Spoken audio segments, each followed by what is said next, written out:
जब भी धर्म, परमात्मा, भगवान, गॉड इस विषय पर चर्चा की जाती है तो आम तौर पर दो तरह के लोग या दो कैटेगरीज में लोग अपने आप को डाल लेते हैं। कुछ खुद को नास्तिक मानते हैं। नास्तिक जो कहता है कि मैं भगवान में नहीं मानता। कुछ लोग अपने आप को आस्तिक कहते हैं कि मैं भगवान में मानता हूं। नास्तिक को इस बात का अभिमान है कि मैं परमात्मा में नहीं मानता और बिना ऐसी किसी सत्ता को माने बिना मैं अपना जीवन खुद चला रहा हूं। आस्तिक को इस बात का मान है कि मैं भगवान में मानने वाला बहुत बड़ा भक्त, पुजारी।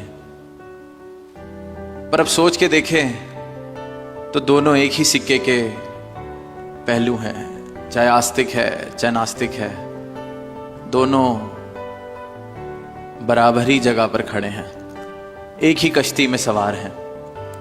हो सकता है कि खुद से मुंह फेर कर बैठे हों। हो सकता है कि एक दाएं देख रहा है, बाएं देख रहा है, एक भगवान में मान रहा है, एक नहीं मान रहा, पर बैठे दोनों एक ही कश्ती में हैं। हालत दोनों की एक ही है, क्योंकि बस मान रहे हैं। जानता दोनों में से कोई भी नहीं है। बिना जाने ही एक ने फैसला कर लिया है कि मैं नहीं मानूंगा, बिना जाने ही दूसरे ने फैसला कर लिया है कि मैं मानूंगा। And this is where the message of the Satguru, the lord master comes in. Know one and be one. Know this one. एक को जानो फिर मान लेना, पर एक हो जाना है। Identifying as an atheist or an theist is just me adding another layer of identity to my existence. एक और पहचान मैंने अपने इस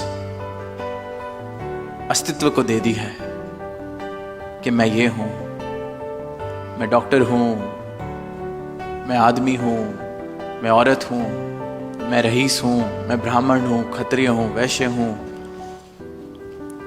हिंदुस्तानी हूं। कि cease to exist, cease all the identities that you have assumed for yourself, and therein you find your true identity. तो ये नास्तिक होना या आस्तिक होना भी हमने एक पहचान अपनी बना ली है, बिना इस सच को प्राप्त किए, बिना इस सच को जाने।